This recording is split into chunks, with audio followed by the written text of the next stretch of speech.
bobblehead Joker. Can you like set him up like right on the side somewhere?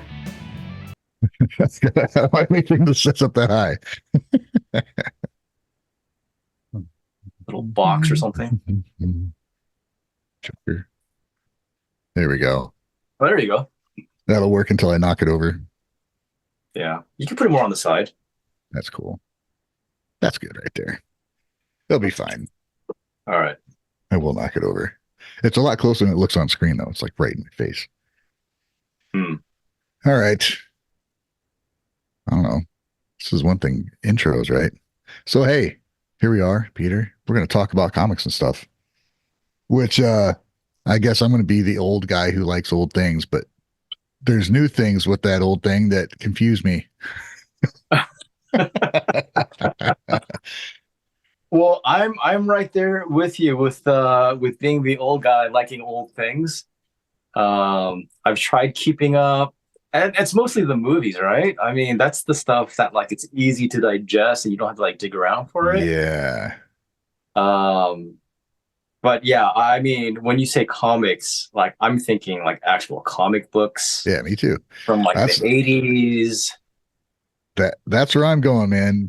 I'm a big Batman fan. I got old Batman comics. I got a lot of Batman shirts, and I draw Batman all the time. And I look at it now. I don't know if you've looked at what's going on with the comic at all, but it's like, what the fuck is going on?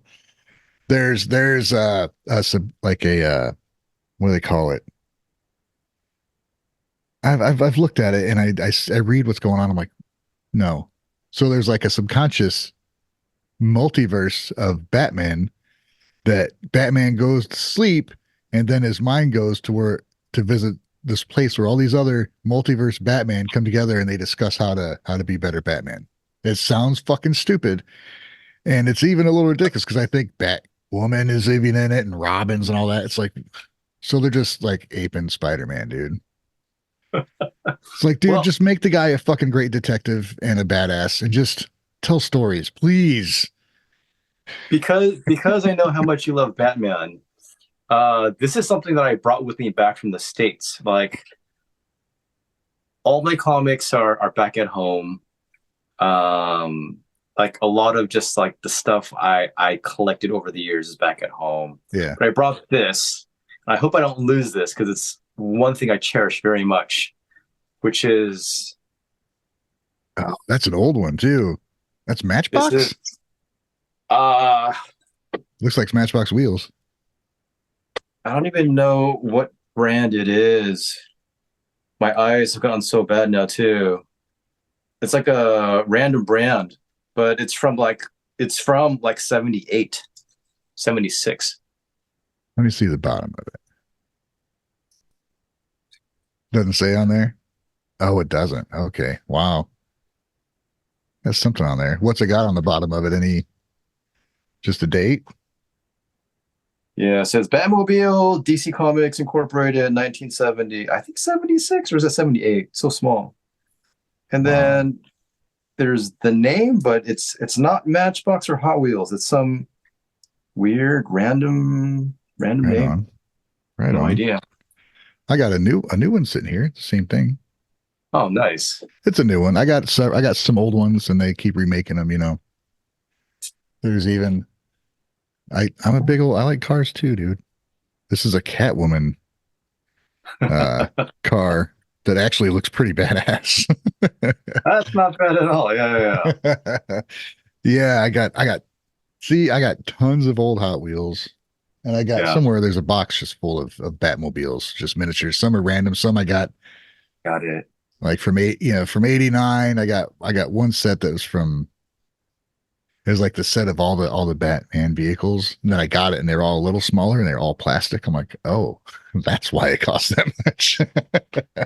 So Batman is like easily your number one. Is that right? Yeah, for sure. Yeah. Okay. See, I don't have that. Batman used to be. I mean, I think I had a lot of fingers and a lot of pies. I really was just like, I guess no, I can't really compare it to the way that we we are with Japanese music. It's not like um I'm like going into all this different stuff. It's just that anything, anytime somebody was wearing a costume and had superpowers, I was like, I'm in, Yeah. you know? So, I'm thinking like, and I was especially into people who were acrobatic. So Batman was one of them. Hmm. Spider-Man was huge, especially because his name was Peter. Right. I was just like, oh, I was like, Peter Parker. I think I need to like legally change my name, or at least be named Peter Park. As a Right. Korean, Yeah. I'll be like that close. Who else was there? So it was Batman, it was Spider-Man, and then Captain America. Yeah. So actually, Captain America more recently, to be honest. Something about aging and something about him being a very noble, upright, just good dude. Yeah. And as I got older and realized there aren't that many really noble, upright, good dudes in the world, Yeah. Yeah. so he just became more and more sort of like a hero. Like, yeah, this guy knows what it's about to be a hero. I So when let's see. So I had my great grandmother. Um, she had like 8 kids. So when we'd go over there, there's usually a lot of family there, and she had some old comics there, like from 1966. She had oh, the Submariner #1 there with no oh cover, no cover. But I read that over and over, and I'm like, what is this guy?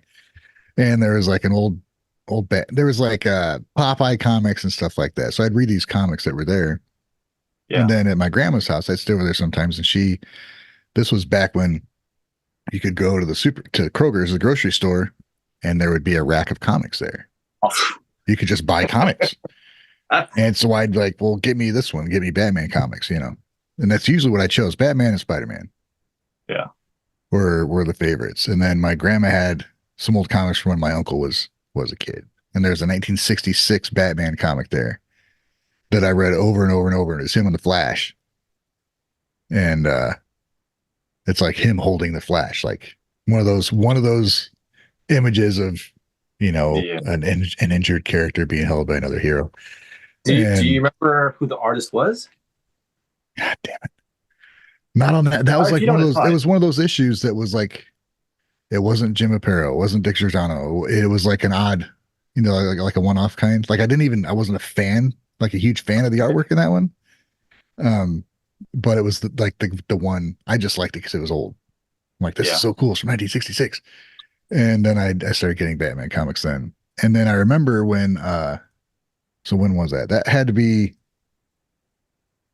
like mid 80s when I started like reading it and getting more. So I remember when the Batman movie came out, started seeing now way back then you'd see a commercial every once in a while. Oh, there's a Batman movie. And I was so disappointed and like, oh, what, he's all black. What the hell? And I was even cool with Michael Keaton. I liked Michael Keaton because he was good in Beetlejuice and I liked him. I liked his movies. So I'm like, he's a good actor. He'll be fine. Everybody else is like, Right. oh, he's a comedian. I was like, I like Michael Keaton, but why is he all black? That's not how Batman is. It was blue and gray then. It was like old school Right. Batman. Right. The yellow utility belt, the blue, yeah, Right. cowl, yeah. Which now I know that the reason there was bright yellow on his chest and his belt is they could key in the colors and line everything up. It was the Mm. easiest way to do it. It's like artists have talked about, no, that's why there's bright yellow, so you could line up all the colors. It's like, what? That's why. But that's the iconic look for me. That Batman. But then when the movie came out, obviously it was massive, and I loved it. Eventually, I'm like, well, he's got armor. What, you know, what is this? And then I just grew to just love it. Mm.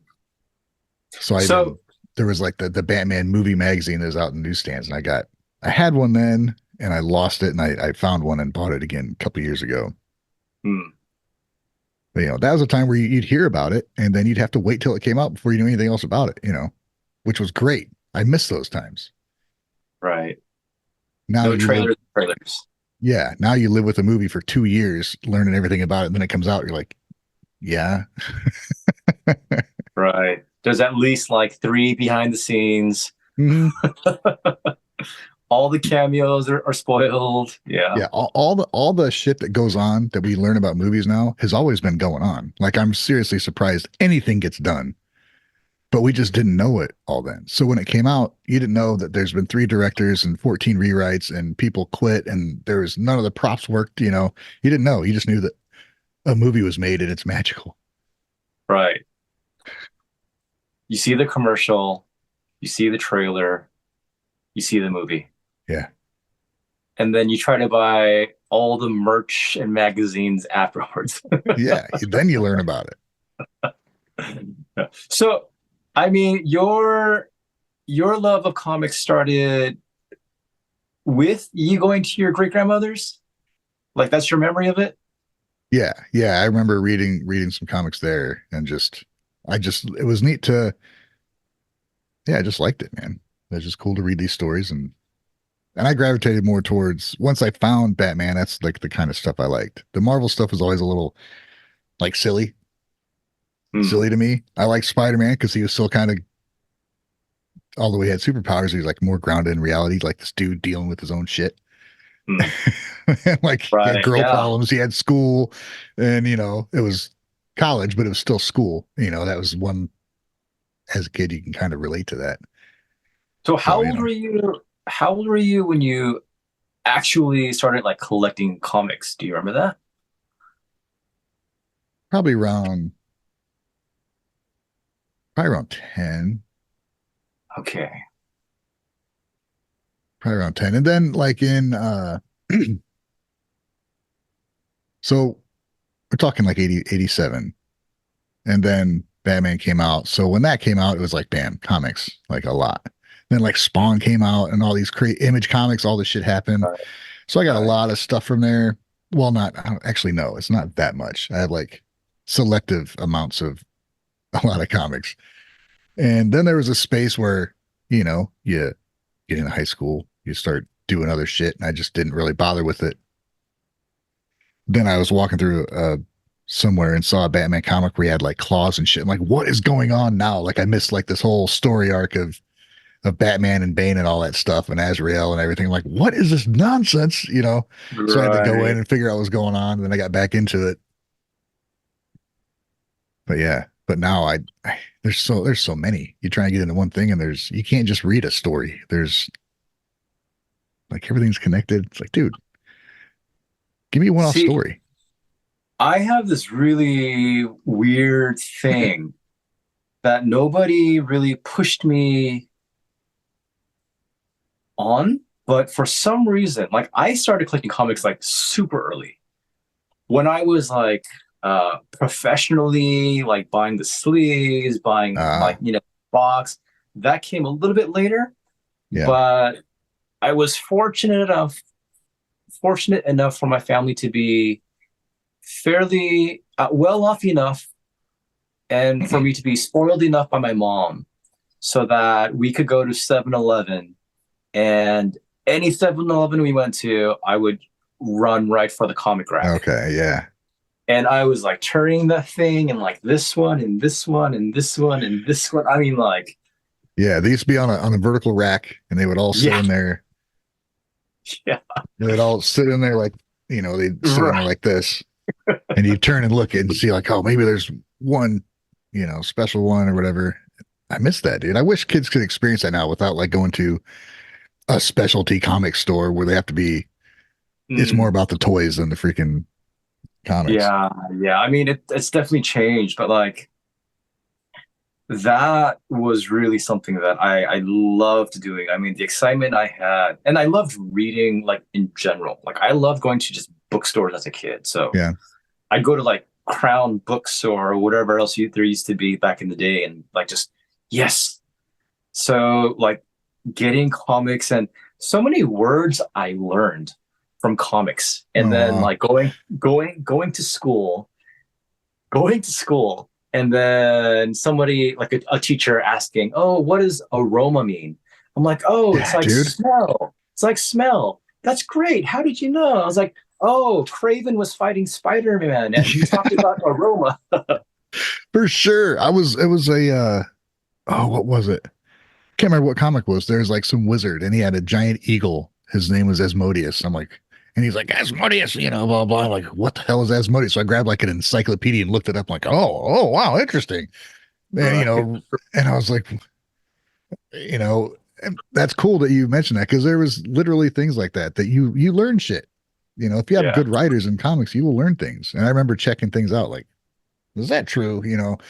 Can you, whatever Batman would do, like, can you do that? Or, that's cool that you mentioned that. Yeah.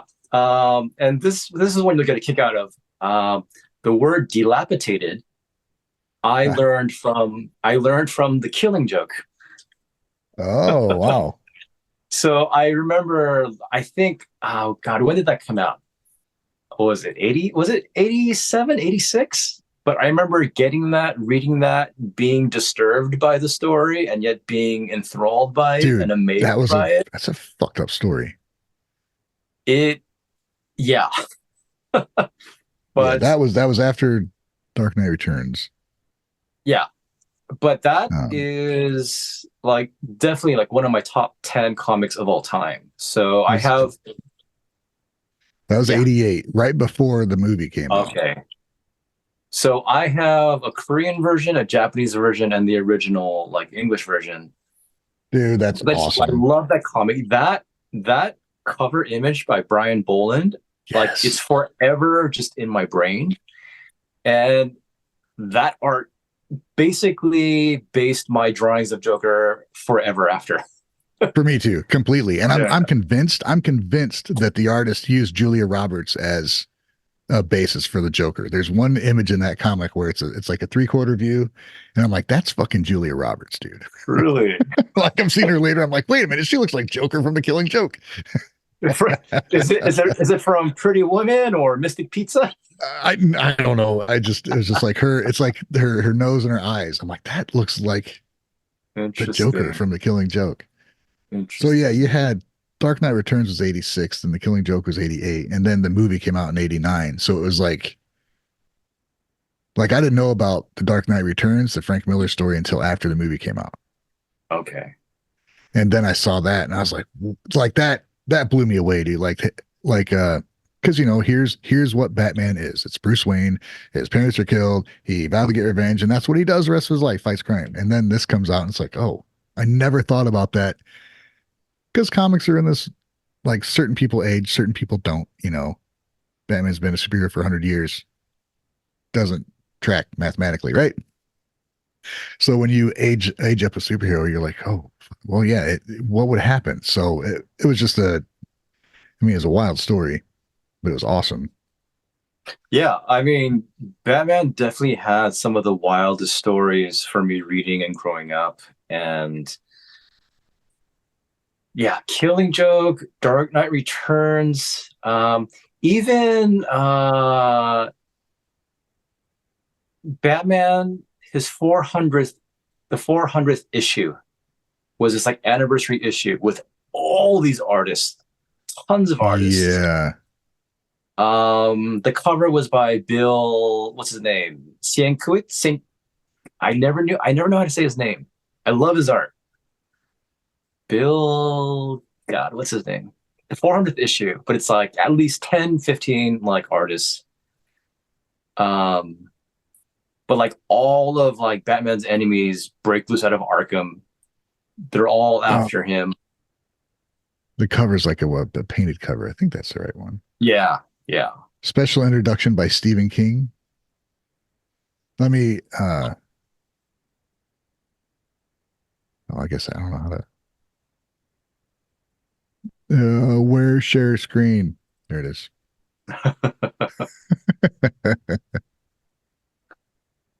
Are you seeing that? Yeah, yeah. Is that the one you're talking about? Yep. Art But I Adams, mean, yeah. I mean, Brian Boland, John Byrne, Joe Kubert, like they're all Billy there. Sienkiewicz. Bill Yes. Sienkiewicz? Okay. right Like there. he's an amazing artist. He does really sort of wild interpretations of like Daredevil and you name it. But like I love his art Is that who did more this and more cover? now. Yeah, he did the Yeah, that's who cover. did the. Okay, so it's like painted, really kind of pushing abstract. Yeah, yeah. Cool. So I mean, Joker looks so freakish and like horrifying, like in the back. Yeah. Yeah. Wow, man. Um, but that was a great story. I loved it, seeing all the different like artists and stuff. Yeah.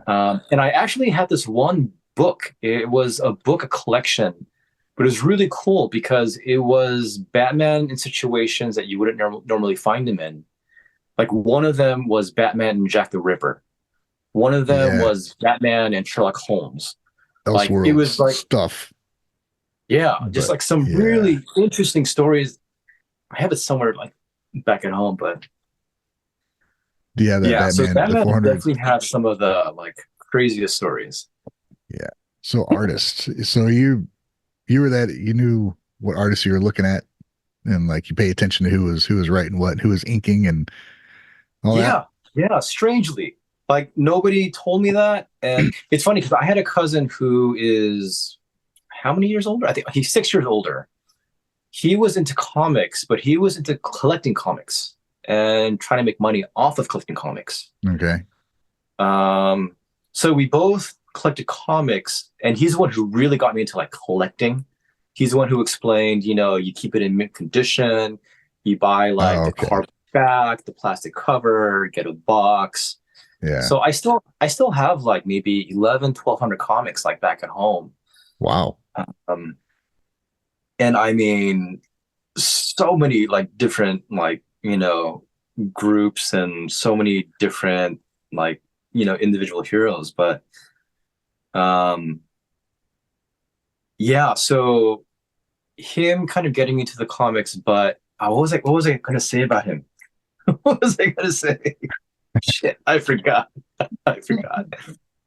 Um, oh, but yeah, so it's funny because I remember I ended up working at his music store. Like he's actually, it's funny how parallel we are, yet he's a lot more business savvy and on the business side of things. But he also loves music. And so he had a record store in Burbank in California. He knew about bands like System of a Down, Linkin Hmm. Park, like No Doubt, Blink 182 before they all got big. So he was actually close with some of these guys. And it's funny because he's the one who said, "Hey, listen to this demo. Tell me what you think." And I'm listening to it. It's this group called Hybrid. Um, Hybrid was it theory? Hybrid Theory? Hybrid So I'm theory, I think. I'm listening to the demo. Oh, it was Hybrid. It's Hybrid. So Okay. I'm listening to the demo. And I'm like, okay, this is not bad. This is interesting. And he goes, these guys are going to get huge. Just wait, just watch. Yeah. And then come like maybe 2 months, 3 months later, I'm at home. I'm watching this commercial. I see Hybrid Theory, Linkin Park, and I'm like, wait, is this the same group? So Oh. it actually was like they Oh switched their wow. name. They switched their name from Hybrid, I think Hybrid Theory to Linkin Park because of like copyright issues with the name. Um, but yeah, so but he's always been the more like business guy, the money guy. I've always been more like the artist and into the artist and like the Yeah. name, who does what. So, like I was talking with him and this other guy, and I'm mentioning like all these different like artists with this one guy. And my cousin's just like, you know all these people? Oh, I never knew that. That's pretty cool. So Yeah. okay, here's a question. Who Okay. is your favorite artist or artists? All right. So back in the day, excuse me, the comics I liked the most were Jim Aparo was my favorite Batman artist, and Dick Okay, Giordano ended up being what I later learned was like my favorite inker. I used to think he was like the illustrator for it, and the got it. ones he did draw were great, but with Jim Aparo and Dick Giordano inking, magic, dude. That is like the Batman for me. Didn't Um, didn't you hate it? Didn't you hate it when there was a different inker and it looked completely different. And you're like, what the fuck happened? Yeah. Yeah, dude. Um, so and here's the era I'm talking about. Yeah, This is what Batman looked like. This is what Joker looked like. These are the yeah, ones like I drew all the time. This is how I learned how to draw characters was from looking at Jim Apato's artwork and drawing these guys. that's what you saw on most of like the toy covers, right? The toy boxes, Yeah.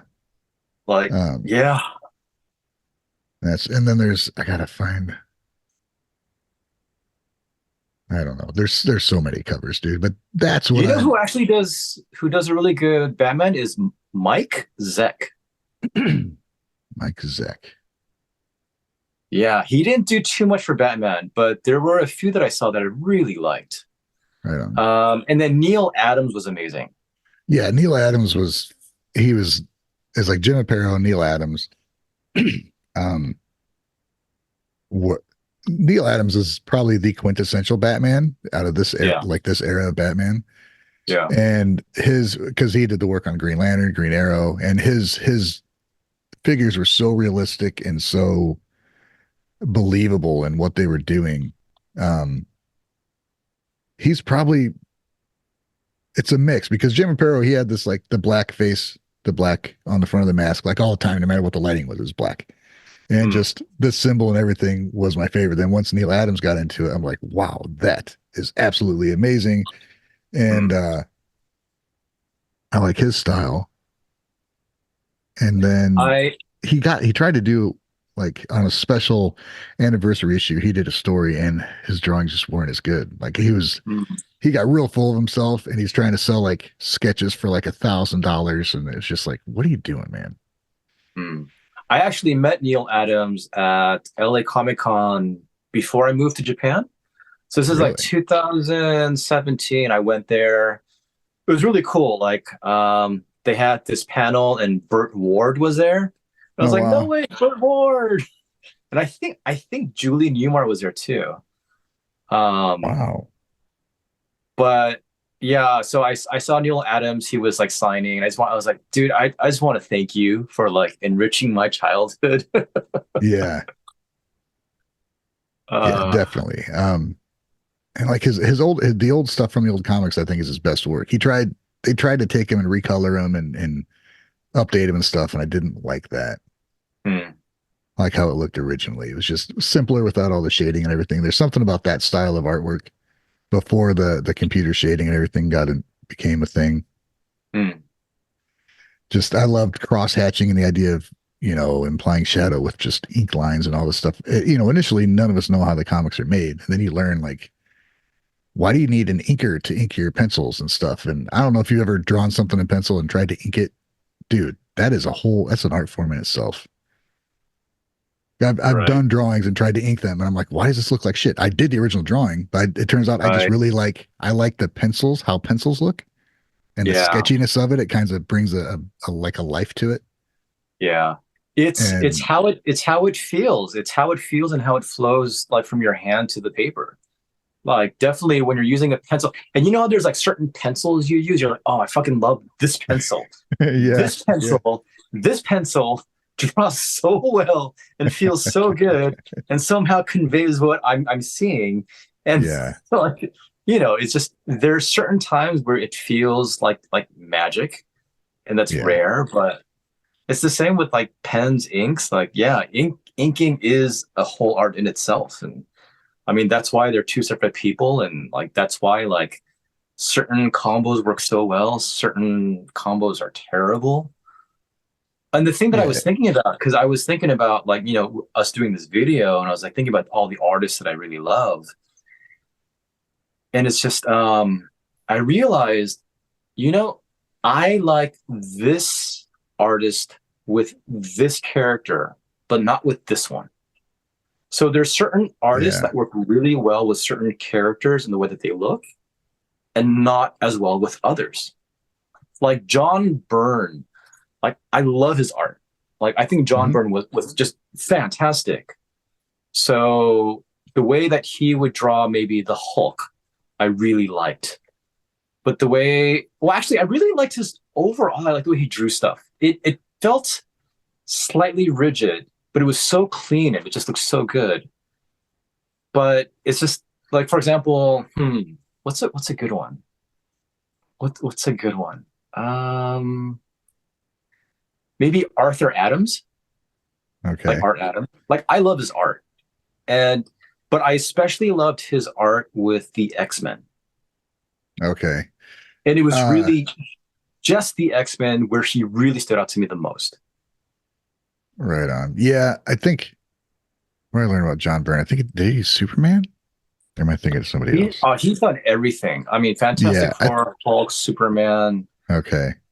I think I Yeah, he really did I a lot like of like I Superman. like the way he drew Superman. Like the way he drew muscles and stuff like suited Superman very well. Mm, It's mm, like a name because I don't know a lot of artists that did Superman. I just know that I like the ones I read were like I'm like, oh, this is really cool. yeah. There's Well, there's for Superman, Kurt Swan is like the Superman guy, I think. yeah.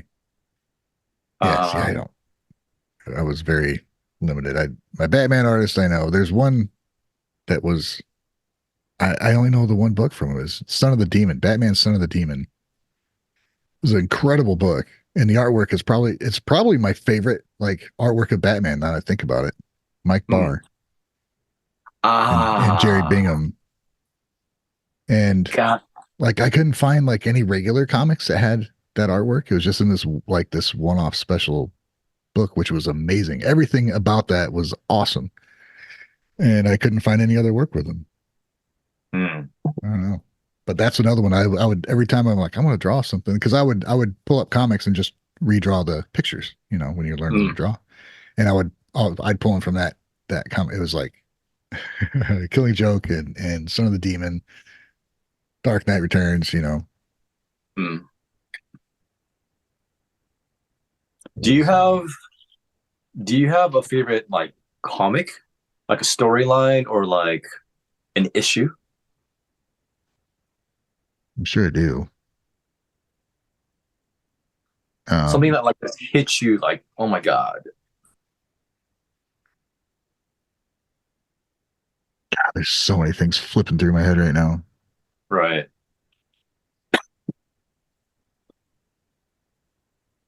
We're trying to think of something like a one off, like not Dark Knight Returns. That's amazing. Like it's fucking awesome. Killing Mm. Joke, amazing. Those are amazing. This Batman Son of the Demon is great. Uh Son of the Demon is one of my favorite ones. Trying to recall. There was one it was Batman and what's her name? Night Lady, Nightshade or some shit where it was like this woman that was pale skinned and she had this basically this guy who was infatuated with her and he was all like just in just a black suit. And it was just it was like a great story, like a one off story. Mm. And it's one of the early ones I got when I was a kid. And it was just a one off story with a cool contained story, wasn't linked to all this Mm. other stuff. Mm. And whoever I wish I could find that actually. I'm not sure who the artist was because that's one of them where the art was fucking fantastic. Like Mm. it was one of those where I wish this artist did more pictures of Batman because what I saw was great, but it wasn't quite what I wanted. Mm. But the other figure in it was dude just a black suit, and so you saw every detail. So I used to draw that character, but then I would put like the Batman costume on it to get the different positions and stuff. Like it was Mm. Nocturna. I think. God, I have to. I don't know if I can find anything with that. Once you I start still, like scraping away at the memories, you're like, wait, wait. yeah, I've I know the cover. It's got. Oh God, dang it! I guess there's more issues than what I remember, but I should have had comics like out ready to go. Maybe Oh next time. well. Here it is. Here it is. Holy shit, I found it. Let me get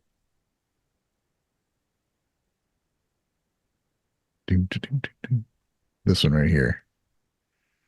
Because look at that cover, dude. Ah, wait, go. Go to her. Nocturna means nightmare. Interesting. I I don't don't even think I remember ever Robin seen her. being like in the issue. I just remember this crazy fucking bed and Batman Mhm. with wings. I'm like, that is freaking awesome. And Yeah. I just that's a cover like this. What year was that? Uh, you see on that. 75 cents. So it's probably like 85, 86, 87 Yeah, it had to ish. be right around there, and that's got to be. Oh, let me. Interesting. Like I remember reading a Batman comic that I had like actual vampires, and it was drawn by this artist Carmine Infantino. He did a lot of Yeah, like yeah, Flash as well. Such a yeah. freaky story, such a like dark, freaky like story for me as a kid. Oh my god. Trying to. These people don't put the artist in the information. I mean, that looks like I don't know. I have to find it. Mm, God dang it! I don't even know if that's the right. I think there might have been two stories with her because okay. I don't know, but that's one that when you Okay. asked me this is the image that popped in my head Okay. was this comic. I don't even think Okay. it's no, it's just a one that sticks out in my memory. Yeah. Because like for me, I think because it seems like for you, like the art really was like it meant a lot to you. For me, it was like the story of like heroism Hmm. that like really affected me a lot. So Crisis on Infinite Earths, Yeah, like completely upended like every aspect of like my brain and my childhood and like so I remember seeing the cover of issue 7 of that series with Superman holding Supergirl like yeah. in his arms while like the rest of all the heroes are like in the back just watching as he's just crying and wailing holding her in his and This right here. yeah, and that image like forever is in my brain. And it's funny because I mean the cover is the cover, but reading the story, and then basically the anti-monitor is like just wailing on Superman and he's about to die. Supergirl hears him scream. She rushes to his aid. She's fighting him. She's like, get away from my cousin. And she's Yeah. like giving everything she's got. There's zero chance that she has of surviving, but she's just like, no, we have to try to beat this guy who wants to annihilate our universe or our Whoa. universes. And then basically, this character, Dr. Light, calls out to her. For a split second, she's like, distracted. And in that moment, boom, like she gets blown away and she's dead. And I remember just like crying as a kid. And even like over the years, anytime I would think about that story, or I would like talk about it to anybody, like Yeah, I would be so moved. And like this aspect of like sacrifice, you know, man. of a hero willing to like give their life for whoever, for whatever, you know? Wow. And then so there's that. And then the next issue, issue 8, you see the Flash. And in that issue, Barry Allen, the Oh yeah. bronze, I guess. Wait, is he considered the silver? No, he's considered the Bronze Man, Age Flash. yeah. It's so hard to keep. Yeah. So for me, Barry Allen is my Flash. There's no Yeah. one else, like and so in issue 8, like he ends up giving up his life to save um, you know, the multiverses. Yeah. Um George and man, Perez, dude. amazing. Yeah. Freaking genius. Like absolute like Michelangelo. Like so Yeah, man. but yeah. Those see that was happening like right. I think that was like right when I started like finding comics randomly and right Mm, before. I kind of really got into it. So I wasn't like aware of it. Like Uh, because when I went to comics, I was looking for Batman, I was looking for Spider-Man. So this yeah, whole story arc thing going on, I'm like, like I didn't have time to get into it. And I yeah. realized that if I would have followed what was going on then, I probably would have been like, oh my God, what's going on? Because it's such a huge story.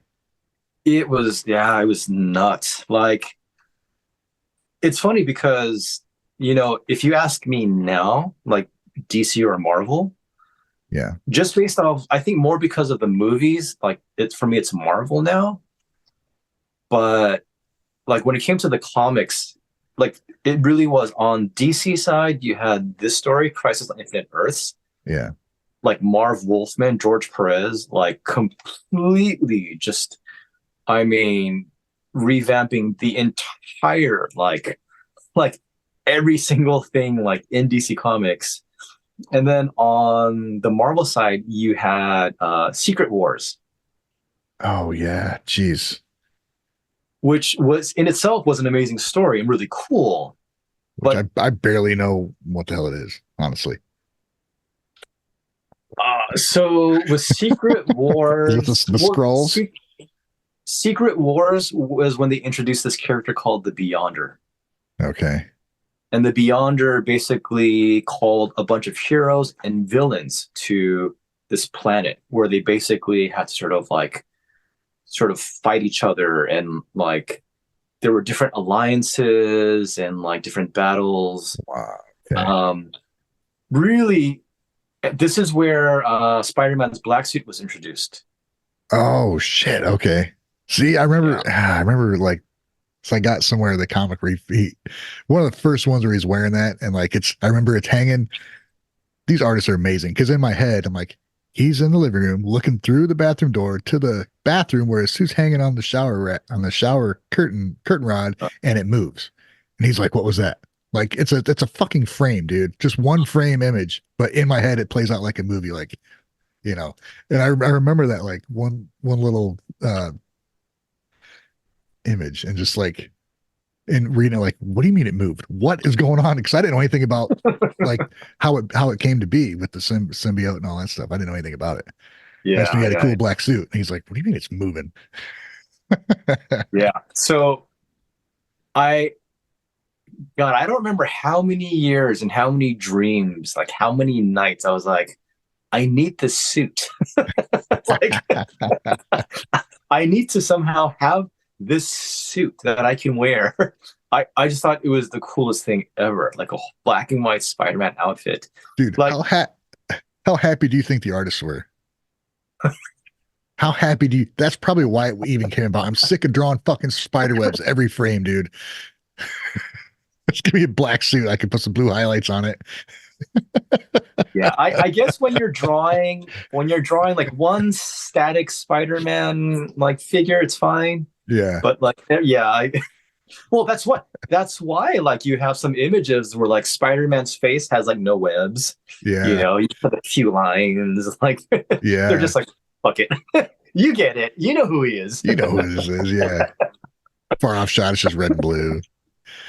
Yeah, man. But even, I mean, just like, I'll bring up that image again because this is such, I mean, the artwork is so different than what they do today, but Hmm. it's so less confusing because they're not trying to, it's like this image of Flash, dude. Look at that. This is how he's I drawn. It's mean, so awesome. You can tell he is fucking distraught and wore out and just done. yeah, no, George Perez. Oh my God. And But inks by Dick Giordano. mm. So George Perez also created, I think, along with Marv Wolfman, or was it just Marv Wolfman? He created the new Teen Titans. Um, so I remember when they started like that series, it was just George Perez just I just and then he also started George Perez started drawing when Wonder Woman was redone after Crisis on Infinite Earths. Yeah. And then they introduced this idea of like the gods. So you had like Ares as an enemy against Wonder Woman. And fucking if you look up Wonder Woman, Ares, George Perez, like the Okay. artwork, his drawing of Ares, this is I have a confession to make. So I remember in seventh grade, I think we had a project for school, like an English project. Yeah. And what I did was I completely copied the drawing of Ares from George Perez, Yeah. basically copied it off as my own, and my teacher gave me an A plus. Nice. Yeah, dude, look at this teen. I'll look up the other one you talk about this, the new Teen Titans and that George Perez, dude. That is fantastic artwork right there. And that's It's probably just something that I saw a lot of because I got some of these old the new Teen Titans comics. yeah, That's where Batman's ears a little longer, getting a little right. just so fucking cool, man. I just loved how like on Green Lantern, it's just black and green. We had to figure out how to show the detail and Mm, I don't know, just I really just worked on drawing superheroes for a long time. mm. And Do it you feel went like trying from, some more now, looking at all this stuff? oh yeah, of course. And it's weird how you like, I know I could do this in my sleep. And now it's like, oh yeah, this is how an arm looks. You don't think you'd have to like remind yourself what it was. What were you just talking about? Which one? Let me look that up. The Wonder Woman, Ares, George Perez. Well, it's funny because even though I enjoy drawing, and it was probably one of the first things I ever wanted to be, like as an occupation, I just was yeah. not that good. And I remember in kindergarten, there was this kid, I don't know if that was his real name, but we called him Picasso. Yeah. And, and he had this crazy fro and he drew incredible, like incredible. And I remember me drawing my Superman, like as stick figured can be, and Yeah. him drawing Superman with muscles and like flexing and like flying and just, Oh, uh, yeah, I felt pretty defeated. damn. Yeah. Um, I don't know if one of these images is what you're looking for. There's one specific one where he's just standing, but yeah, with like the outfit, and I just remember being so just taken by it. I was like, man, this is just Yeah. so cool and dark and fearful, and just he just has such a way of just drawing like just and the shading and Yeah. I It's don't it's know. nuts when you get into the layouts and how some artists kind of change comics and how people looked at them and just how they flow. And sometimes you have like just a box with the picture and a box with the picture, and some artists like take these shapes and have it go across the whole page, and it you follow the image, you follow the action and everything with the movement implied in the images. It's amazing, man. It's good stuff. It's Art. really good stuff. Yeah. Well, I mean, interesting thing too is that one of the reasons why I couldn't get into anime for the longest time is that anime doesn't necessarily have characters that are dressed in costume. Yeah. And I couldn't get over that. Like they were just people, even if they had powers, I was like, but they look like people. Like, can I Yeah. have like a mask or something? Can I have like it just so it never really worked for me. But I couldn't, yeah. the way the faces are drawn just bugged the shit out of me. Like everything looked great, and then you get this just barely drawn face. It's like what? It was, Mm, and I was because you look at what I like with all the artwork we're talking about, well, not super detailed, but I mean yeah. everything's there. They look like human faces, Well, like normal. You can see where the eye starts and stops. There's a nose right, as opposed to like right, so. It right. took me a long time to appreciate like the m- the movements and like what I want to say. It's like how well the action plays out in anime, the way it's drawn is so much easier to follow. Mm, Generally, like you're seeing it looks like the comics we liked, like brought to life. even though the drawings are simpler, that's how you get that action across Yeah.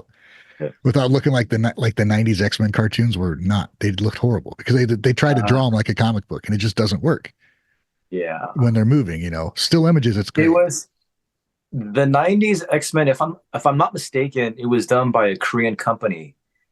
And when I found Yeah. that out, I was very disappointed. Like, oh, I because forgot I they had had. like black shadows and stuff, and it just that's not how stuff Yeah. looks when it moves. I forgot I had this button. So this is Art Adams with X-Men, Awesome. and it just absolutely loved it. Absolutely loved it. Such good stuff. Yeah. And I actually have this too, and I've never opened this. I actually bought this in Japan, maybe 10 years ago. Maybe, no, 10, 11, even 12 years ago. I have a playing, I have a deck of playing cards, DC, that's Oh wow. not, that hasn't been opened, but Oh man, that's the images that are in my head when I yeah, think of my old superheroes, dude. That's it. like that's Superman right there, right? Wow. Yeah. There was what was that? The 200th anniversary. Dude, that had some of the best artwork ever. There's an image of John Jones like ripping the hole inside of the Justice League satellite. Like he's like going nuts, and he comes in. The Firestorm's in there, like watching. He's like bored, like watching monitors and stuff, talking to his inner fucking scientist or whatever. And then like John Jones just like rips the side of the whole satellite open. It's just like this image of him just. And I drew that so many times. I think it's a 200th anniversary. I don't even know. I think there was some creature. I don't know, dude. God, what the hell was that? Something was just driving them all mad. I can't remember. Mm, So many stories. I should have prepared yeah. more. Yeah, definitely, even in comics, I would say DC always had the more disturbing stories, the more disturbing images. Like if I think about like what happened in Marvel and with DC, like the darkest I think I read from Marvel might be this storyline. It was 6 issues. Yeah. I think it was called Craven's Last Hunt. And Mike Zeck was the artist, but amazing story. And it was really like, it got really deep and dark, more than it usually does with Spider-Man, Yeah. especially. But Wow. like, I remember that was a really good story. I love the artwork. Um, because at that time, the three main ones were what? There was the Amazing Spider-Man, the Spectacular Spider-Man, and then what was the other Spider-Man? Oh, Web of Spider-Man. Oh They yeah. were like three freaking. That's how big Spider-Man was. Yeah.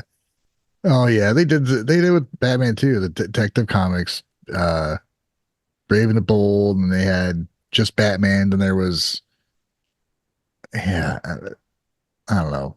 We got to where it just became difficult to follow. I want to go get my box of comics Yeah, and just look at them.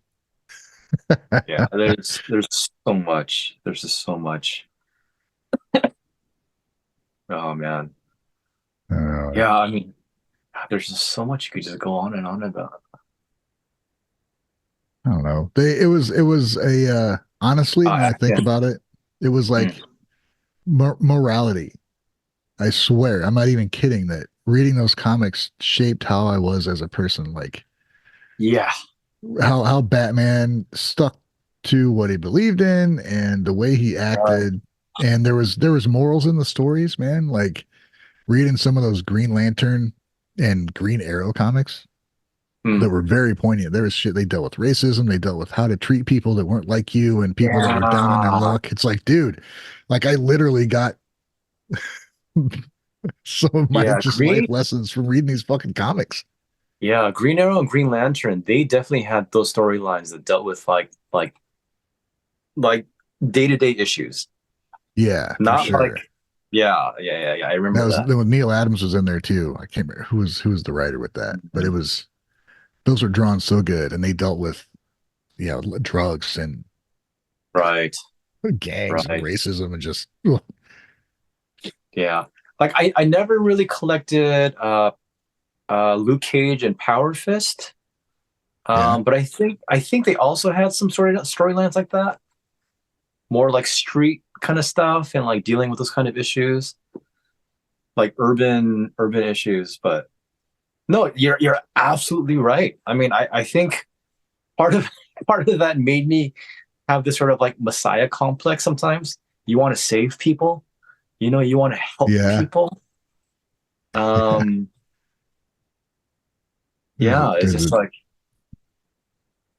there's a, you want a to be this writer who hero. is Denny O'Neil. Jesus, that's like the huge fucking name for DC. He changed. Denny O'Neil is taken Batman from goofball 60s, early Mm, 70s mm, shtick into mm, the kind of realism where we're getting to now. Denny O'Neil and Neil Adams were like the golden team for that. mm, Denny O'Neil, he's pivotal in the whole that aspect of the comics. I think. Sorry, I knew there's a mm. name on for us reading it that I had to remember. But yeah, I don't know, man. Freaking comics. So we learned from comics. I remember what there was one. There was one I read where Two Face like got the drop on Batman and caught him, and he was tying him up on a boat. And Batman's like, "I'm gonna flex my muscles to leave slack in the rope once he's done." So he did, and then and this was I was young, man. We were like, me and the friends were playing down the street, and they're like, "Oh, you trying to escape or whatever?" And I like did that trick, and it worked. I was like, "Oh my god, it's freaking genius!" Learn that from Yeah. Batman. There's definitely stuff like that that's happened, but I can't remember. I can't recall. But yeah, no, I definitely had massive like literal hero worship.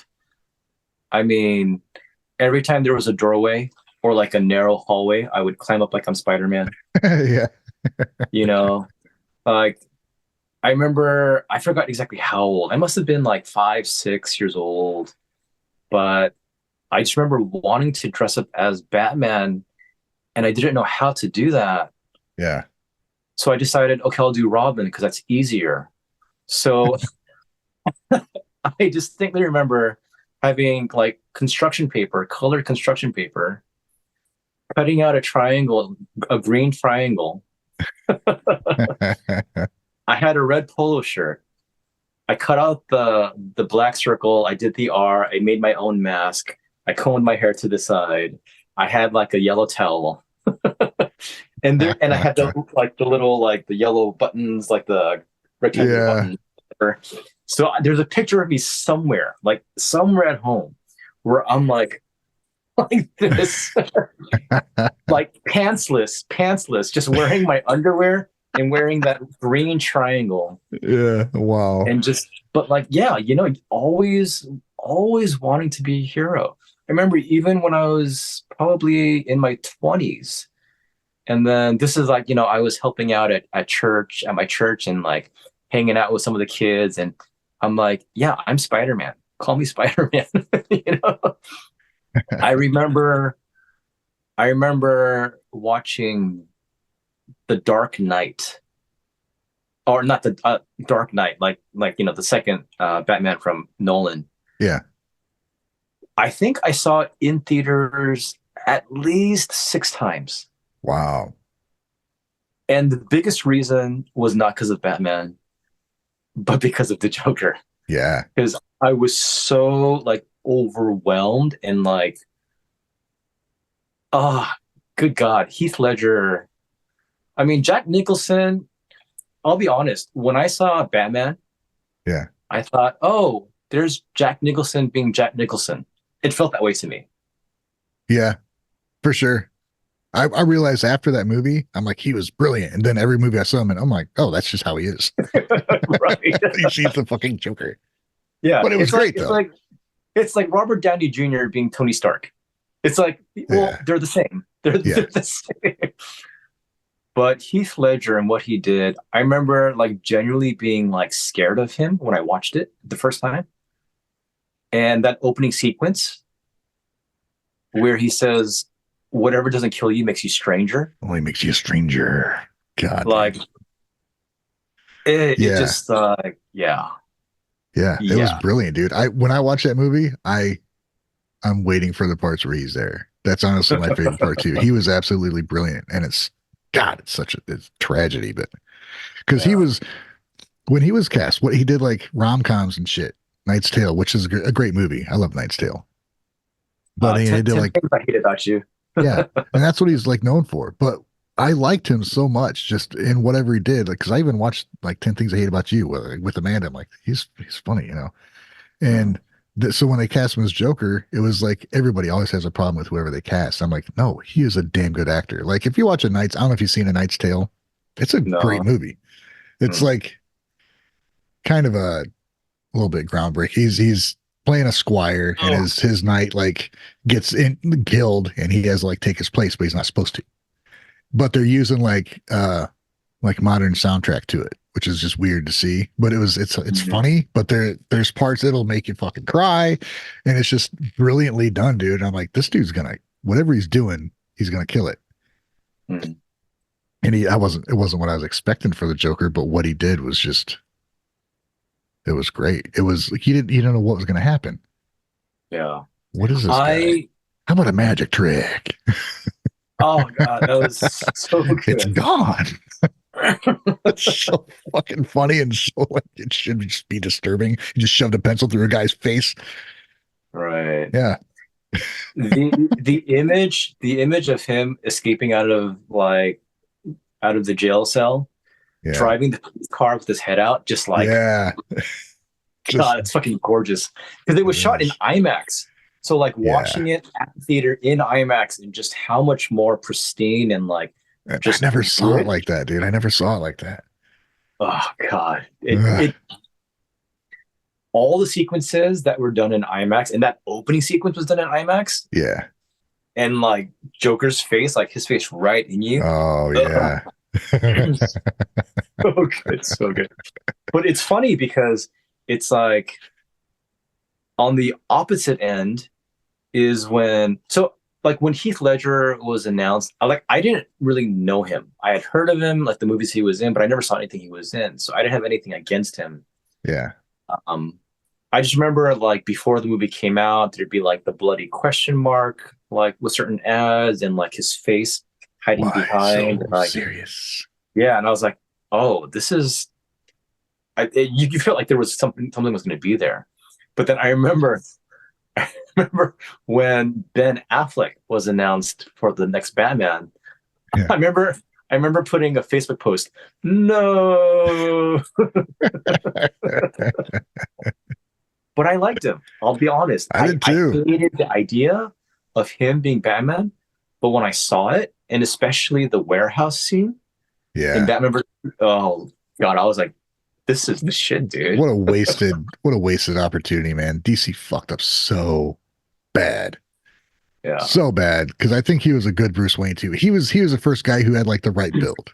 He was the right stature to play Bruce Wayne and Batman. And I think he did good. But I mean the suit looked cool, but it was still obviously like rubber. Like it's supposed to be cloth, but it looked like rubber. I don't know. You know, when you move your it's personally I think I've seen fan made movies where the costume and the cowl looks so much better because they're so much simpler. Like Mm. they can move their face and their arms and stuff. And Mm. um but yeah, I mean that whole scene was incredible. That just showed like the brutality. Yeah. I The mean, warehouse he scene. really, like, you're right, though. He looked like the animated series Batman, Yeah. Bruce Wayne. Yeah. He had the Yeah, he jaw, was he had that big. chin, he was big, the hair. I mean, and I was like, it's like, um, when I used to think of like Brad Pitt back in the day, I could only see him in like Thelma and Louise. And for Yeah. some reason, I just remember not liking him.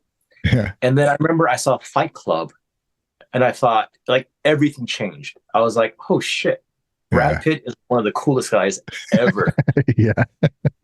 ever. And so the same thing with like Ben Affleck and with Batman is like after I saw that, I was like, all right, he's not a bad guy. He's not a Yeah. bad guy. I like him. I like him. So, Yeah. It was cool. But you're right. I mean, geez, DC just trying to, or Warner Brothers really, not DC, but Yeah. Warner Brothers trying to rush everything, trying to get like all the characters out, trying to do Justice League, and Yeah. It's never going to be, there's a lot of potential there. It could have been great, but they're just it's a fucking shame. greedy. Because they hire a guy. Well, we like what you do, and then they're like, well, we don't want you to do what you do. What?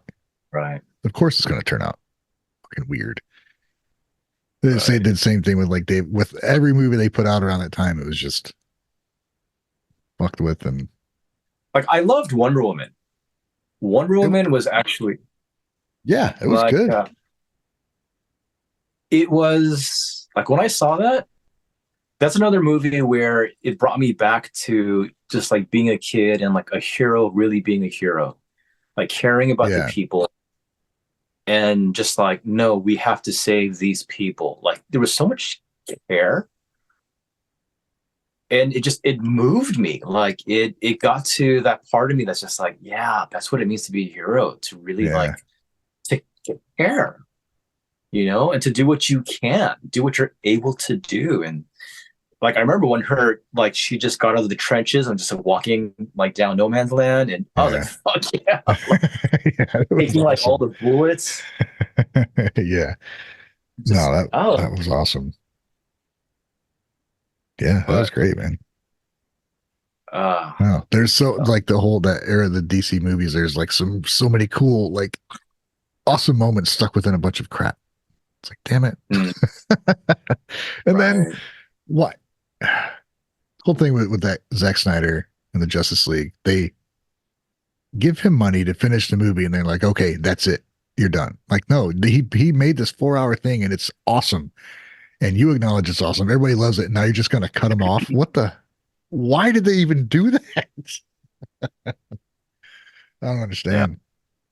Well, like what was the hashtag? Was it save the Snyderverse or So what was yeah, it? release the Snyder cut. The release of Snyder. Yeah.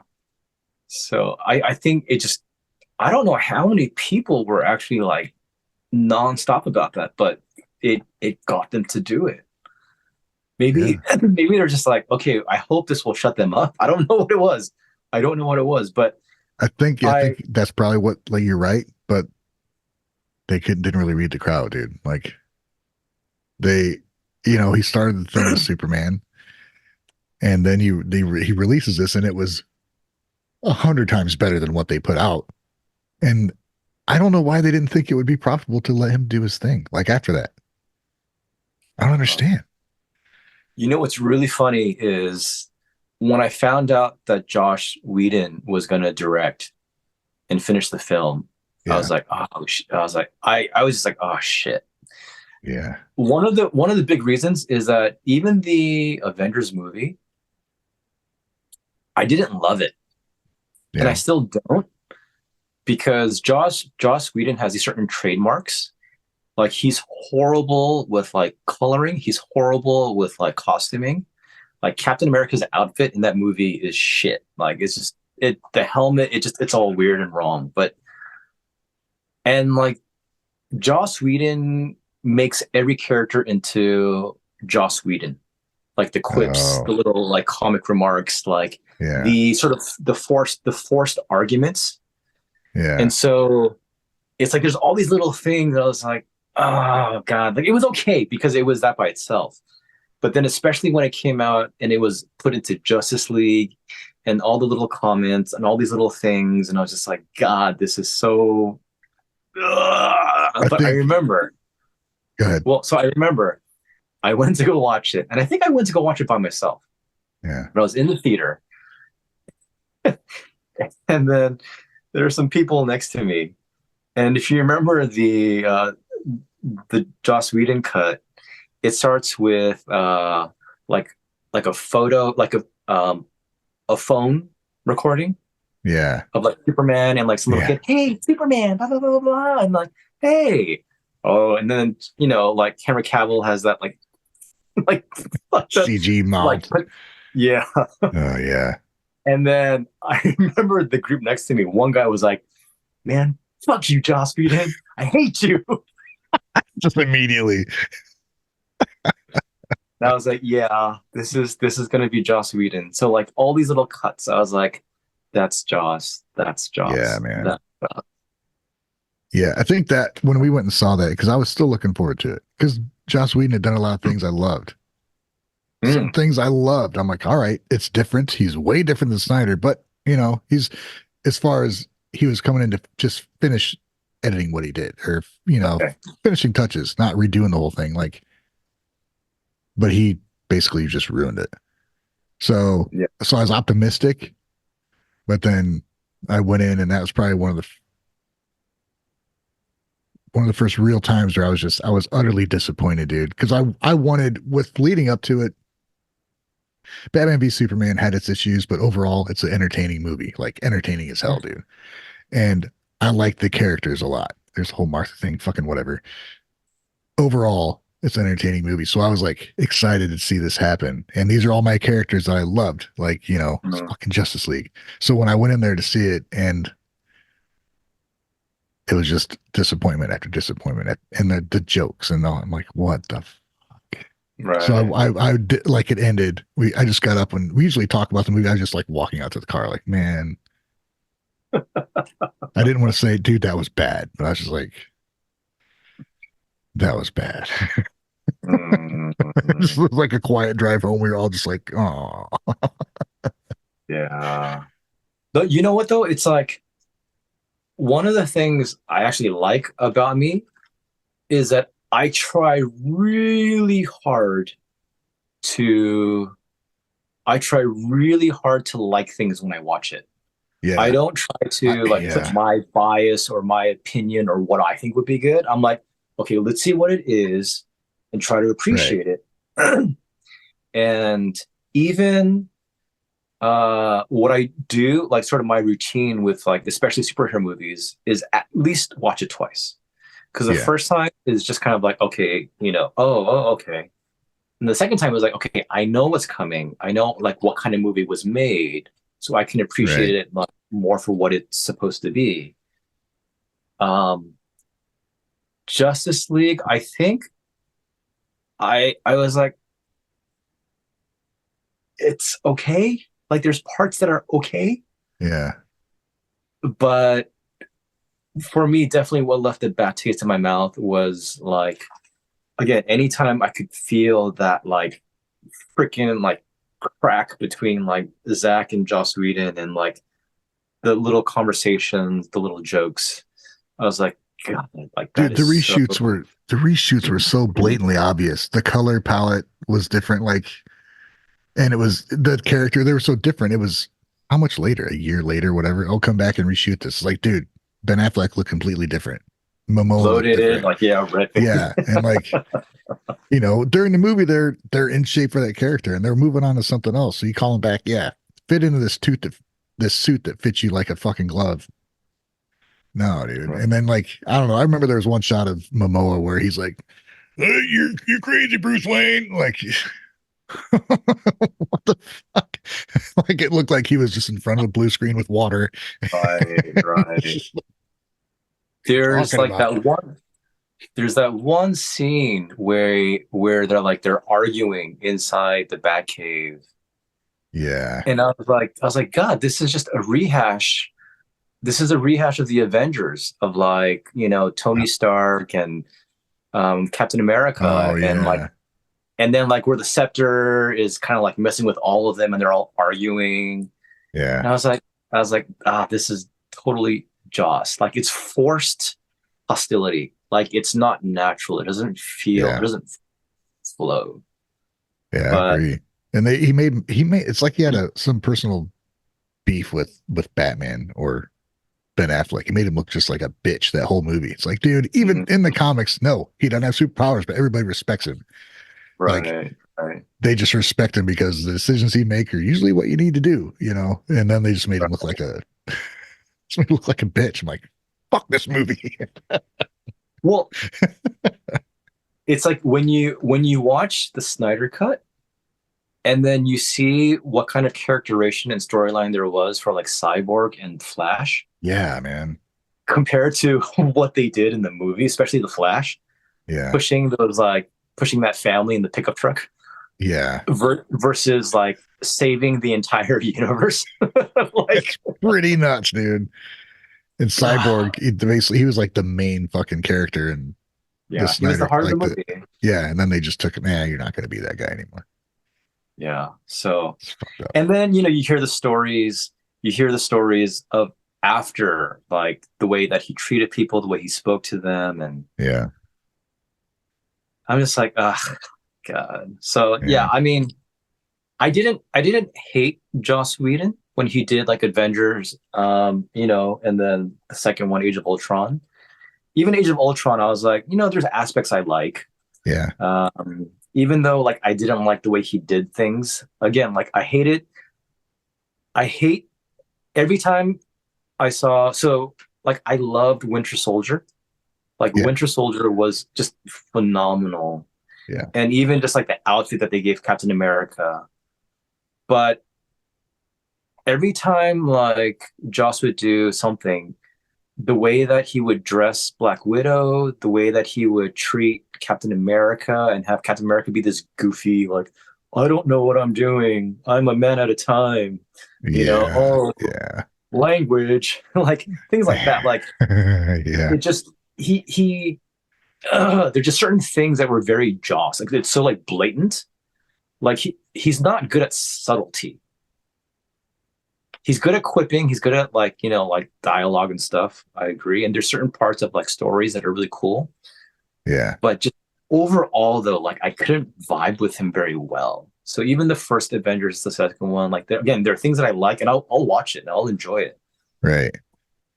But it's like See, ah, I wonder because I didn't follow the storylines, whatever storylines they use. I didn't know like inherently, like from reading them in comics. I just didn't know them because okay, I read sporadically. I'd read Spider-Man, I'd read like Wolverine, some X-Men comics. That's kind of as far as I went.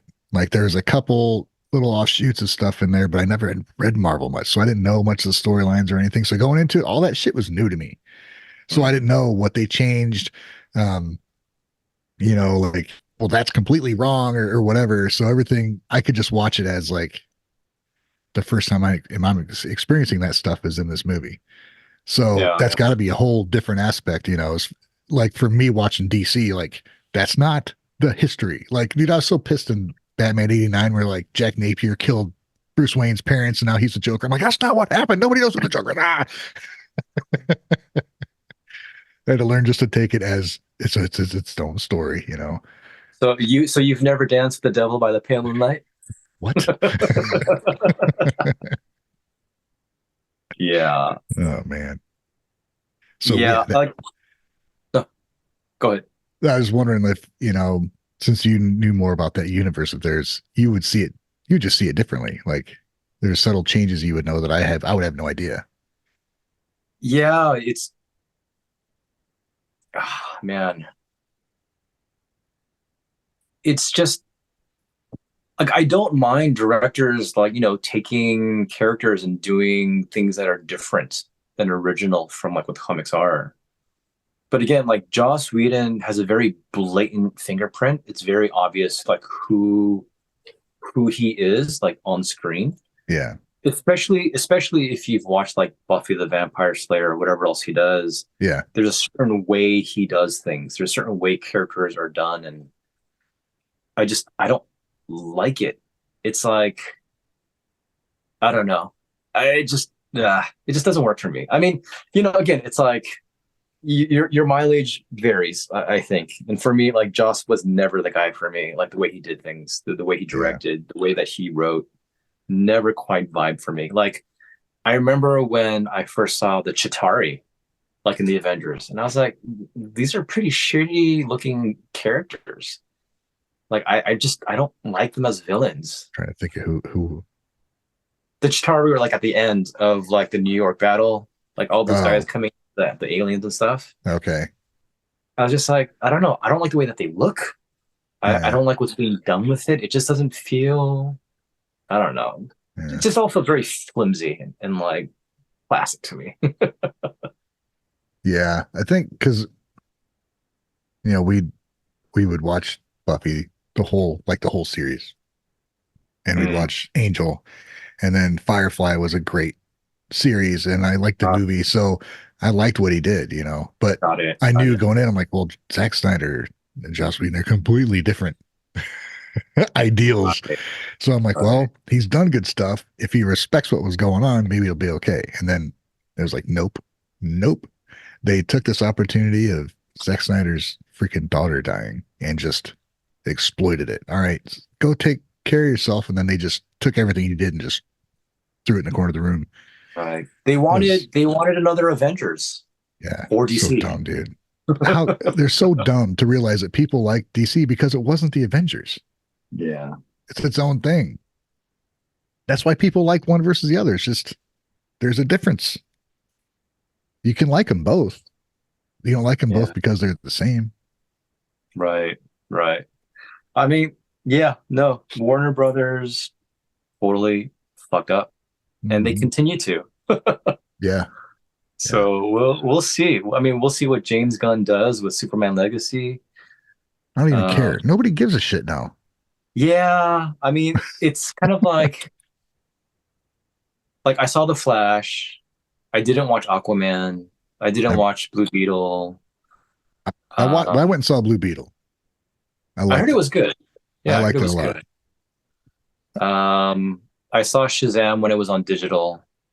Yeah, Um, but yeah, it's like there's no momentum. There's no like I think most people know it's like it's the end of things. yeah, So why I don't know. yeah. There's no enthusiasm. I haven't watched Flash. I haven't watched Aquaman. I don't care. Hmm. I've seen there's so much shit about the Flash out there. I already know what happens at the end. I know how shitty the graphics look. I don't care. It's gonna go nowhere. Same with Aquaman. I don't care. I liked the first one. I thought it was fun. It was good. It was like a good, entertaining movie. But you know, Nice big over the top. Yeah, yeah. I mean it's very forgettable, true. but it was entertaining when you watch it. Yeah. I mean, at the core, that's what they're supposed to be is entertaining. Right. But you know, I don't know. So Shazam. what what is your favorite superhero movie? It's Batman '89. Okay. Batman '89 was. I mean, that changed so much, and that's Hmm. a so the story that is a big departure from like the lore of Batman. Pretty big departure. Yeah. Um, it's a normal sized guy, and his suit's armored. So both Right. those things wrong immediately. Uh, this gangster killed his parents and turns into the Joker, completely wrong. Right. you know, um, so it's just like, and it shouldn't have worked. Like I was just mad watching it, but then I ended up, well, I want to see it again. By the end of it, I liked what Nicholson did so much, and like I liked what Keaton did so much. Hmm. These subtle differences, and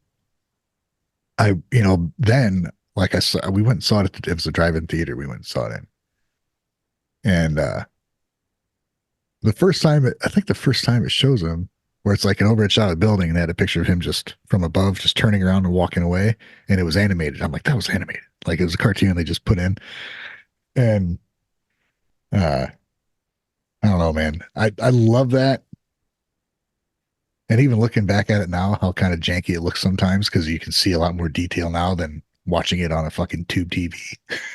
All right. Just love it. Yeah, I actually love Batman Returns. yeah. Catwoman rocked my world. Michelle Pfeiffer. Well, yeah, And I think seeing that as a teenager, I mean, you are forever scarred sounds bad. So forever tattooed, maybe, sure, sure, sure. you know. Yeah, So, I mean, whatever iteration of Catwoman there is, like, like I thought Anne Hathaway did a great job as Catwoman for what she did, Yeah. like in Dark Knight Returns. But I mean, nobody, even Julie Newmar, who I loved, and I still think she's like super hot. Yeah. But but Michelle Pfeiffer and like there's just something. I love the tragedy of Batman Returns. I love the tragedy and like the poeticism of like the stories. And like if you actually watch that movie and if you listen to the dialogue, it's Yeah. phenomenal. The wordplay that they use, like in the entire movie, and like just that twist at the end, and like like what is it? What did they say that line? Oh, mistletoe can be deadly if you eat it, and then a kiss can be deadlier if you mean it. If you mean it. Yeah. Yeah. Yeah. But like again, they're just it's incredibly poetic. Like it's actually very beautiful almost. Like so I saw it I But then think you got last year. penguins with rockets strapped to their backs. That's part of the story. I mean It's that's such a that's Tim Burton. fucked up, weird story, but I love it too, dude. Yeah. It So is. for me, I really love the interplay between Selena Kyle and Bruce Wayne. Yeah. Uh, and then how it was a tragedy at the end. It just didn't work out. And then if you listen to like again, if you watch that movie, if you just focus on the script, the dialogue, Yeah. it's phenomenal. Like it's crazy. Like it's I'll have to do that. I don't know how many movies like have that kind of script. Like it's such a clean script. It's so well done. So, but if I had to I pick, think you're the first person to try and convince me that was a great script. Like nobody else has ever brought up the script for that movie. It's usually like it's a pretty fucked up sequel. I Like because it is out there, dude. It's out there. it But is, and I mean that's why I think people were like, dude, Tim Burton. I mean, thank you for the first one, but I don't know if we can continue with you. yeah, man. Um, I'll but have to no, watch it again. I don't know. The darkness to it, the tragedy to it, I thought that was really cool. And like I hadn't seen that before, like with a character, with like a superhero. But like of course, like for me, because like I was like such a straight up latchkey kid. So getting like and then I had sisters, but we didn't spend time together. They didn't want to talk to me because I was like the youngest boy. Yeah, So like I was like it was just that's why like we talked about before like just watching hours of MTV, but yeah. it was also like hours of like cable like Superman 2, like just Yeah, like the Batman like live action series, the Spider-Man live action series, Linda Carter, Wonder Woman, like just yeah, like anything that I could watch, it would just be watching, and as much as possible, it would be like superheroes, and yeah. so I even watched those serialized the '66 Batman. I watched those all the time. There's a picture of me when I was 3 years old. I had a Batman shirt on. Like I don't even know where they found it, dude, but it's just me, little chubby little kid with a fucking Batman shirt on. So it's always been there. yeah, But even yeah, I yeah, enjoyed the campiness of the '66 series and just how ridiculous it was. And that's all there was for a long time. And then Burton, that's why, and Burton came around. It's like, oh, well, that's a different tone. mm. And then change what could be what a comic book like I movie could be.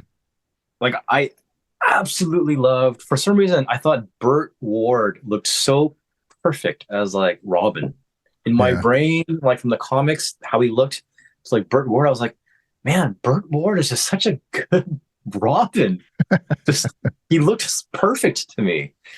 But even yeah, even Adam West as Batman, just his voice was so cool. I love Adam West's voice like so yeah, much. Um, but yeah, the one thing I didn't like was how the way that they drew that line for his nose to like yeah.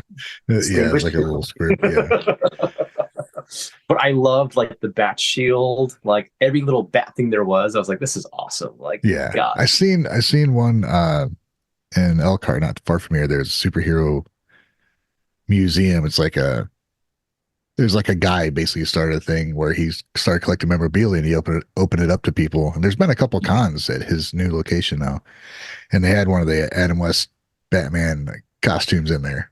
I'm like, holy shit! Here's one of them. Like, there's several of them, but you could see like the Right. symbols like stuck on the chest, and it was just like the master just crazy seeing that stuff up close, being able to just look at it, not moving. It's like, dude, that looks Yeah. like I could have made that, but it's still just like, holy shit, this was Adam West wore Yeah. this. That's Yeah, it's awesome. history, man. It's such history. Like, you know, my earliest memory musically is Da-da-da-da. is me watching Batman while my sisters were playing piano, because if you remember, I said I used to think piano was for girls. Yeah. So like they would do the lessons and practice. I would be watching like, whatever was on TV.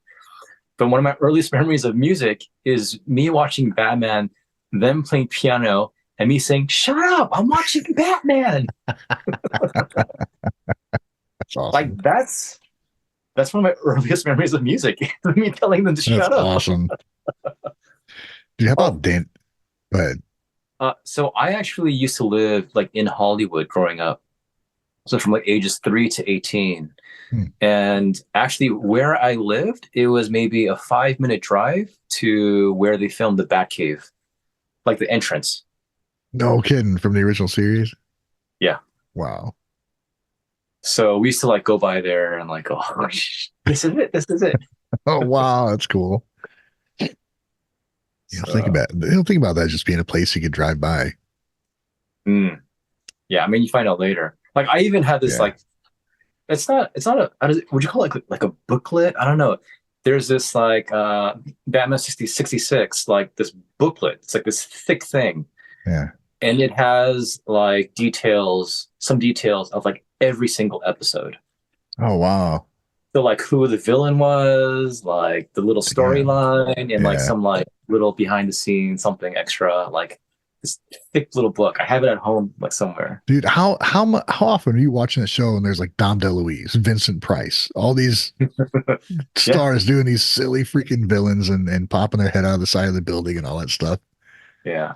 That was so I what cool. I To this day, I mean, like Vincent Price as Egghead is the reason why it's like, oh, that was excellent, right? Like,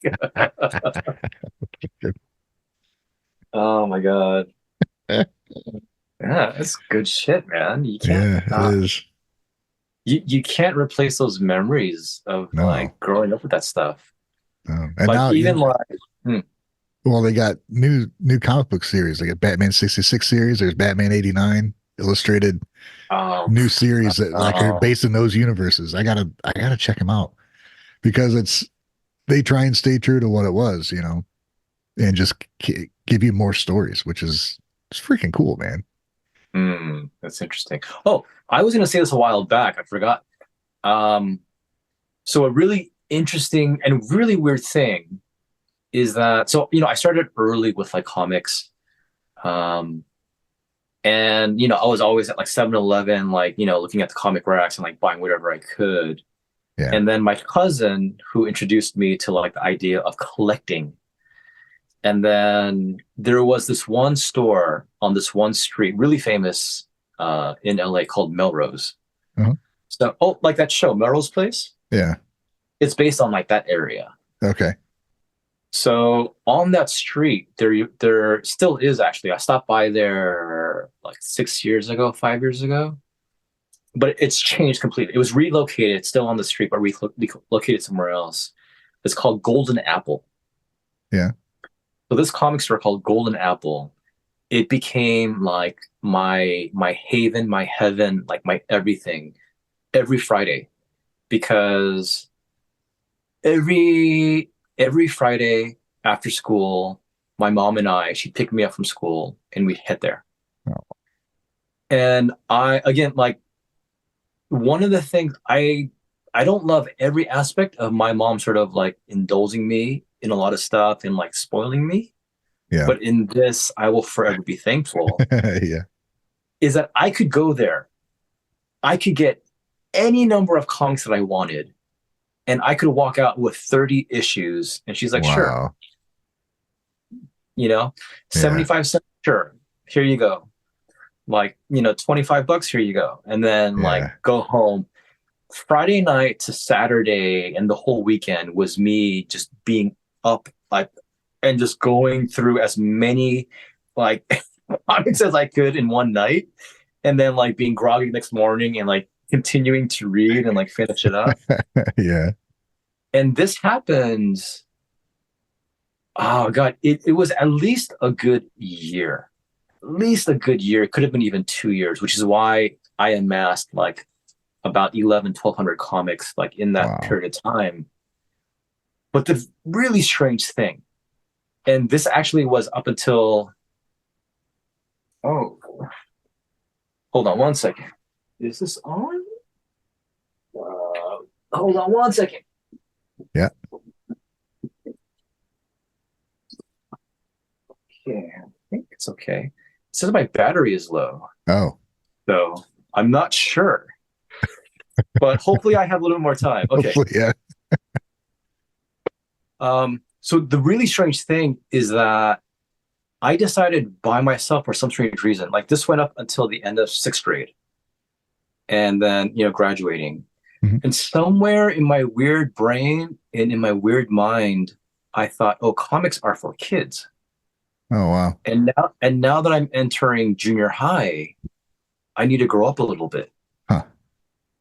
Nobody said anything whatsoever like That's remotely interesting. close to Yeah. me like growing up and like but I don't know what it was, but I decided, oh, I need to grow up, so I'll stop collecting comics.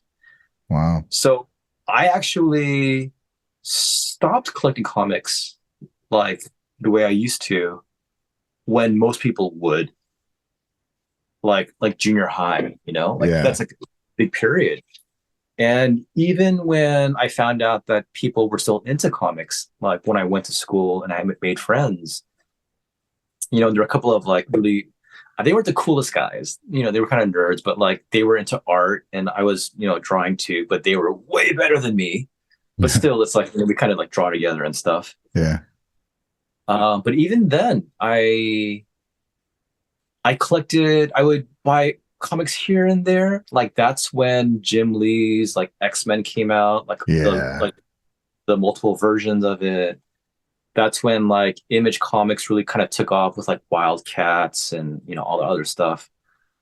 So I would still buy bits here and there, but for some reason I kind of like said, "Oh, I've kind of grown up," and I Huh. don't know why I did that. I really don't know why I did that. Yeah, it's interesting because I kind of started. I got back into it around then Yeah. when McFarlane started Spawn. I think that was the first time like since Batman where I was like, I need to pay attention to this character. Like this is cool. It's different. Mm. I love the artwork. And then I found out he did some artwork for Batman. So I'm like, oh, what do you do? And Right. so I like the first 50 or 100 Spawn issues. I still got. I probably have like 300 or 400 comics, I think, left from Mm. like all my collecting or whatever. But What's your most prized possession in comics? Do you have one? man, you know what? I still have the Batman comic that got me into it was at my grandma's house that I read. It's that 1966 Batman and Flash. Mm. And there's no cover. It's worthless, but it's invaluable. Like that I read that so many times because that's the only one she had. I'd go upstairs and I would read that comic, I'd read it again, again, again, again, again. There's like these villains they were like as fast as a flash and they had asbestos socks on because it would resist the friction of their movement. And it's just that's the one. I mean, I got the Killing Joke and Dark Knight Returns and Son of Demon, a lot of graphic novels that I love and I read many times. There's the greatest Batman stories ever told, like a collection of Batman stories in one book. And I went through that I don't know how many times because so many different Yeah. artists, so many different kinds of stories. I would just Right. pick out images and just redraw them, and it taught me just how to draw. superheroes and all sorts of stuff, man. So probably that 1966 because it's from that era. Like the TV show was on, but the comic ad was different than that. It was a Right, little darker than normal, and right. then the greatest Batman stories ever told because that was like that had like the best Denny O'Neil stories, the Neil Adams stories, the Jim Aparo, Dick Giordano, all those. Those are the ones they collected. So Yeah, there were some old yeah, ones from the 60s in there with like where they go to space and fight these goofy monsters and shit, and it's just right. seeing all that in one book. What a character. It's so funny hearing you talk because you have that same type of like obsessiveness or have that with like guitar, you Yeah. know? And it's like and then your obsessiveness isn't like you talk so much about the art, like the Yeah. technique, the how do you say the skill of it, which with music and guitar, I think you're the same way. So it's Mm. interesting how it parallels really like closely. Yeah, right on. Because like for me, when I think about how I was with comics, I was very aware of the artists. For some reason, like I knew their names and I knew the art, and I was very aware. But for me, it was always like, where's the story going to go next? And that's Yeah. kind of like that was kind of my problem is that even if a comic book sucked and the storyline sucked, I was still like, what happens next? So Right. like, Dude, have you ever I don't know if you would find old comics or whatever. Like there's one I had for years. Years. I loved it. But the storyline left off like I never knew what the end of it was. And then so it was pre fucking internet, dude. It's like I never knew and I couldn't there was no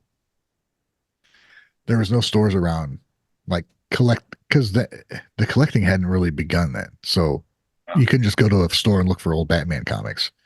uh, It wasn't until probably 93 or so there's a comic book store in town where I could go search for stuff. So I had this comic that every time I read it, I forgot that it was a fucking continued story. And I get to the last page, like, damn it, I forgot. And then like decades later, I look it up and I found out what the end of it was. I like read it online because I could go to DC, like they have all their comics online, like uh, everything, dude. And you can read anything. right, And I right. found that story and finally finished it. I can tell you God, what the fuck it was now. that's like the longest blue balls ever, man. No kidding, man. Yeah, it's just Yeah. oh man. I don't know. It's such a yeah, kind of all over the place with this, but it's always been because like you were all about the story of it, and I was like looking at each frame, like Yeah, yeah, how because it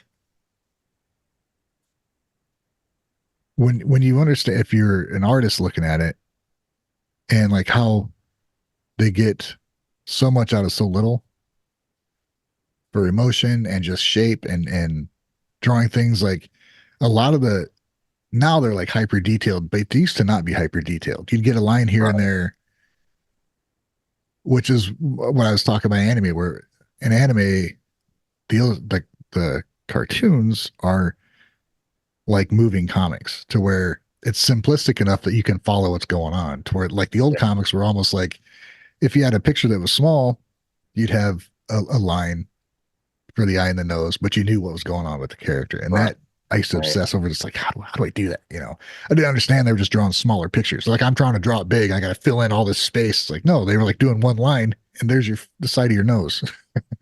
You're right, like, right, it was just this weird dichotomy of efficiency. So you can draw quickly, but you still have to be a master at like what you're doing, right. like it's a weird thing. Well, you know what's really interesting is, Jim Lee took off in a way that I never ever expected. Yeah. Oh, Um, I didn't even mention him when he asked me about favorites. He's fucking phenomenal. And Yeah. the interesting thing is that I forget when exactly I found this out, and then realizing that I had the very first issue that he ever drew. Really? He drew an issue of Alpha Flight. Wow. And if you look at his artwork, like if you find it online somewhere, if you look up Yeah. Alpha Flight Jim Lee first like drawing ever, Yeah. it's completely different from what you think of Jim Lee's work now. And like when he was doing the X-Men stuff, Wildcat, all that kind of stuff, young Yeah. blood, like whatever, like he made the lines, like adding all the lines pretty popular. But even before him, Right. even before Jim Lee, it was Art Adams. Like if you compare Art Adams with Jim Lee's work, I really think that Jim Lee looked at Art Adams and said, "Oh, let me take some of this stuff," because it's so similar to what's done. Yeah. But yeah, so if you But look at I like the mean, look at artwork, this. Put ears on that. That's Batman. that is true. That is true. If you actually read the comic though, if you open it, I mean, I'm sure the inking had made it that way too. But if Yeah. you look at like the actual issue inside, it's very different. Oh, It's okay. very different. Right on. Um, so yeah, it's really interesting and like seeing how he developed. But the interesting thing is that I follow like Art Adams on Instagram, and his art changed a lot over the years. Yeah. And I like it. I like it a lot less now than I did like 30 years ago, 40 years ago. Yeah. Yeah, there's something about the change where they started to put shading into the comics where it was subtle at first and then it became like, Everywhere. yeah. And that's like, okay, well now, because I think Image was, if they're the first ones to do, like DC didn't do it right away. Image Comics is doing it. And DC was still Well, kind of flat with like hints of shading, but not like the gradient shading. well, if you look at Marvel, Marvel was doing that, like because Jim Lee was there. Okay. Right. Okay. Yeah. See, And I wasn't then you have Rob Liefeld and his terrible ugh, non-existent feet. fucking gross. But then when you go to like the Image Comics, like was it Wills Portacio, Joe Kubert? Yeah. Um, there are a few of them, like all bunched together. Like they had it. I think Wills did Wetworks was a comic he made. Hmm. Um, but they were the ones who really made the whole like adding all the lines to like you know the figures Yeah. like a thing. McFarlane was doing that shit too. Like he was McFarlane, super detailed. Even his but old the ones. way Good. uh, something about the way he drew, like I didn't like the way he drew people. Yeah. I liked aspects of what he did with Spider-Man. I liked aspects of what he did with Batman when he drew him. Yeah. I wasn't really sure about the cape It's a little, because McFarlane's capes are just like yeah. Like he couldn't walk through a fucking building with that cape. He would just get stuck. it was just it was just zigzags everywhere, and I wasn't sure about that. It worked with Spawn because it was a sentient thing. Right. But yeah, with Batman, even when I saw those, like, the still for him on a building, it would just look really cool. Um, here's they're neat to draw to look at. Like, There's one cover, like Batman Year One or Year Two, yeah, where it's just like, dude, come on, what is yeah, like even like if you were to lay that flat on the ground and spread it out, it would just be like somebody had like cut like all these little like triangles yeah. out. What is going on? What is that? Yeah, Yeah, looks neat, but what in the world? yeah. So I don't know. It's cool and doesn't work for me like at the same time. Yeah, I like there I was a. definitely Oh, here we go. Here we go. Here's the one. hmm, What is going on? There's his head. There it is. right. It's a parachute. Yeah. He's wearing a parachute and he'll be able to fall safely from the building. There's an issue where it's a Batman and Spawn comic that he did, which was freaking amazing, dude. Mm. Loved it. It was like a one-off thing, and they just end up working together, and then it ends with like Batman like throwing a batarang and it's sticking right in Spawn's head. Basically, yeah, fuck you. But the art was great.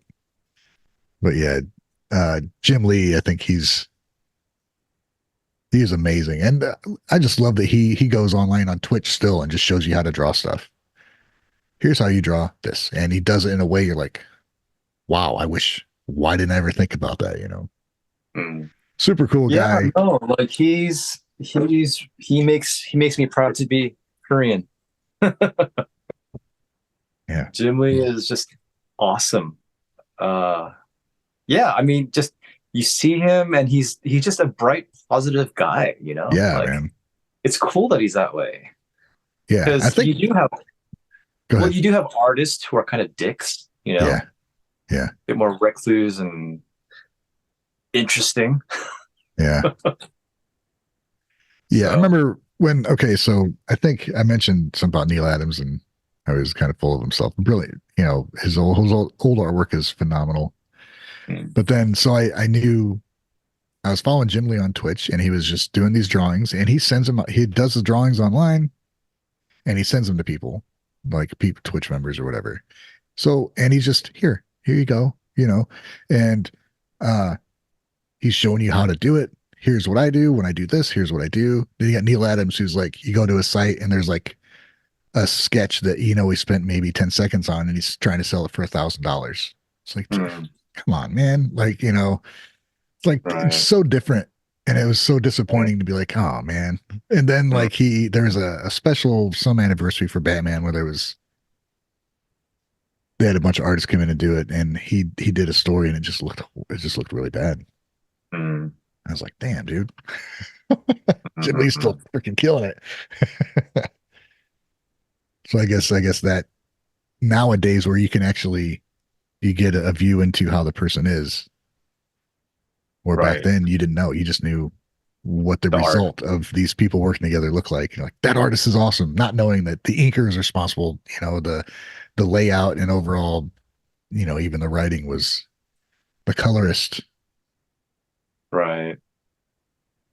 Well, you realize, I think with me, it's like you realize um, someone is really good when someone changes. So then the next issue, it's a different, artist or inker or colorist, whoever it is. And you're like, I don't like the way this looks as much as I did before. Yeah, And then you look at the name and you go, oh, it's a different person. And I think that was kind of part of the process for me too. Not just of who was good, but who yeah. I didn't like. And I was like, wait, it's not, who is this? And then like going back and going, oh, I don't like this person better. How about I when mean, they'd of have course there were good artists that you liked, yeah, but bad artists or bad whoever also like made you go, okay, yeah. How about when they'd this have is this good. cover? They'd have this cover that was fucking amazing. Then you open it up, you're like, what the hell is this crap? What is this crap? You got Kelly Jones doing this cover with like this crazy fucking detailed beast on the front of Bane and stuff. Then you open it up, it's like, what is this? Yeah. It's that those were pretty painful. Yeah. I remember. You feel lied to. There's an artist from he went to my high school. He ended up drawing a Blue Devil. I don't know if you ever Okay, yeah, yeah, yeah. I think Pete Moriarty is his name. And he's taught by my art teacher, and he was an independent artist, took the artist class, and he was telling me about him, like, yeah, he went on to draw comic books, drew Blue Devil. I'm like, what? Like I had Blue Devil comics. I don't even understand. I still don't understand the premise. Like this guy was wearing a costume and then something happens and now it's what he is or something. I don't know. But Right. He was I like a like the art. stuntman, right? Yeah, right, right. And I liked the comics, and then I looked, I'm like, I had this dude's comic, like someone that he drew, like in my room. Like, holy shit, man. Oh, Going back to Buffy the Vampire Slayer, Yeah. Allison Hannigan, Hmm? she was a ninth grader when I was in seventh grade at Oh yeah. Walter Reed Junior High. Oh wow. So she's in my yearbook, and she was still such a massive cutie back then too. Nice. Wow. Yeah, but like I'm not sure what my like process was of like choosing comics and why I think if it was like issue one, I was like, oh, maybe there's money in this. Yeah. So having like random characters like Vigilante or Checkmate. I don't think I had Peacemaker. Maybe somewhere. I don't know if I had a number one. I don't think I did. But it's like Yeah. all these random DC characters or like Marvel, like these new characters. And like if it was like issue one, oh, let's get this because you never know. It could be worth something. Yeah. But for some reason, I didn't get Spawn number one. I think it was after I stopped collecting. And then Yeah. I heard about it. I heard the buzz about it somehow. So then I think I had like issue two or three, Mhm. like one of the early ones, but not number one. That was after collecting was a cool thing. So they started making collector's editions. You know, they Oh, having the Superman dies. cards inside, different cards and Yeah. Death of stuff. Superman. Like everybody's like, I gotta get issue number. I gotta get this. It's gonna be worth something. It's like, no, dude, they sold millions of them. They're worthless. Right. Oh, Stuff is collectible when there wasn't many of them made. that that X-Men number one. I don't know if there was something else, if it was something X-Men, but like X-Men number one with Jim Lee and all the different versions. Yeah. That sold 8 million copies, yo. Wow. 8 million. That's still like the number one, like most sold. Jeez. So Wow. Yeah. I found that one. I hey, was talking about Two-Faced Batman. oh, just FYI, Yeah. I think my phone will die soon, even though it's Okay. plugged in. Oh, well, that's not cool. All right. Man, what a jog down memory lane, huh? It really makes you want to go back and look at everything and like look at It new stuff does. too. It makes me like I do want to keep doing this. I think it'd be cool to pull out maybe some comics we have and be able to kind of reference them. Because that's what I find myself wanting to do. Like, I should add the ones I want to talk about out here and we can literally look at Mhm. it. That'd be cool. Maybe tackle eras, maybe focus on this or that. We can because we were all over the place today. Yeah, yeah, yeah. No, I mean with this specific one, I mean you can like just have do a section of it because we did do the like we did the Zack Snyder, the DC stuff, the Warner Brothers stuff. Right on. We did Yeah. like the early stuff. Yeah. So there are sections to what we talked about. I Oh mean, yeah, for sure. but we've been talking for what, 2 hours at least? Yeah. Yeah. Right about 2 hours. Yeah. This is normal for you. This is not normal for me. No, yeah, this is what I do apparently. Um, Yeah. I mean, like I wish I had my stuff so I could just like show you like, oh, hey, check out this, this whole Batman booklet. Like, oh, check this out, check this out. Right. I got we have like a library downstairs. I got all these graphic novels just lining just like three shelves of them and that's not even the Yeah, ones I'm thinking about when I talk about these comics. Those are in my closet in a box. Got a yeah, ton of Batman stuff over there. Like don't have anything on display. Oh well. We'll do better next yeah. time. I mean, there's tons of stuff like I don't know we could go into. I mean, there is movie stuff we can go specifically into like certain movies or certain characters or We could do that, or we certain could pick artists. our favorite like storyline. Yours and mine, they're gonna probably be different. I don't even know. You have a favorite storyline from the comics? Oh, I mean, like I told you, like Crisis on Infinite Okay, Earths, right, right. And see like that that, was a huge one. dude, I never read that full story until like honestly a few years ago Hmm, because I just didn't have access to everything. Like I would see one right. here or there at a comic shop. well, here's one out of like 50. I'm gonna fucking read that. And then once I was able to read them online on the DC site, I read through it all. I'm like, wow, I kind of missed out because this Yeah, is and like freaking amazing. as a kid, I mean, it hits hard. Hmm. There's a 200th anniversary, something, or 200th edition where it was like DC was just fighting each other. Like, I can't remember. I'll have to look and see what that was. It was pretty big. Oh, then we can talk about the Amalgam comics. Remember that shit? Or maybe you weren't Vaguely, even paying attention then. That was when you were kind of out of it. Where DC and Marvel yeah. like came like their universe gods were like fighting each other, so everybody was fighting each other. Then you got Like the I Dark saw, Claw. I remember aspects. Yeah, yeah, Yeah. yeah, yeah, yeah, yeah, yeah, yeah. I remember that.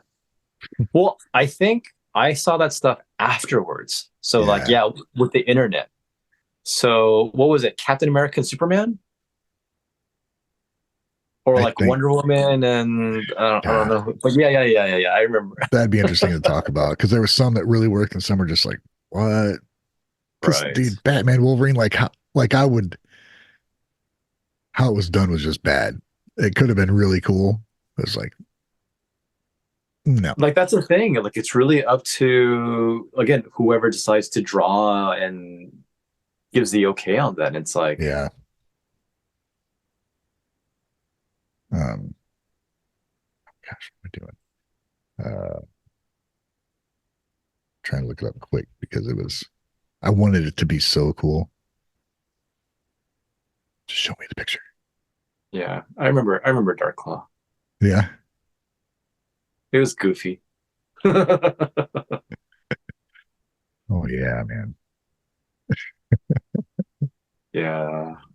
What, you can't have a cape and have all that stuff. Oh well, yeah. it's I neat. think that the 90s was a confusing time for people, Yeah. especially like the early part of the 90s. Like, I don't know. It was interesting. Well, what got me was like Wolverine's original mask would have been perfect just as it was, but then they gave him fangs and Mhm. shit. It's like what? It was basically a Batman mask anyway. What are you doing? Yeah. Oh well, cool, Um, man.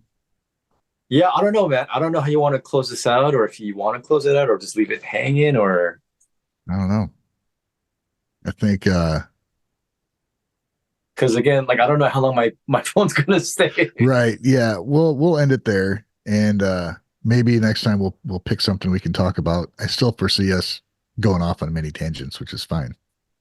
Yeah, I mean, this gave us a taste of how far we could sort of stretch and like go out and feel for like what we know and Right. what we've experienced.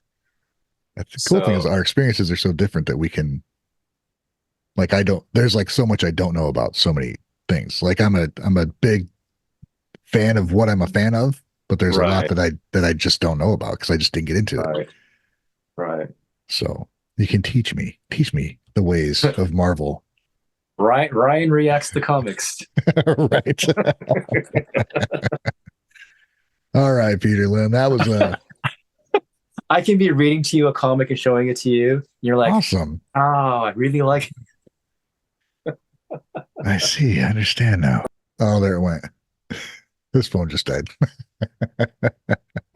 Damn. All right, guys. That was a conversation between me and Peter Lim talking about comics. And we will do that more, maybe a little more organized, maybe a little more chaotic. We'll see. But that's all for now. Thank you.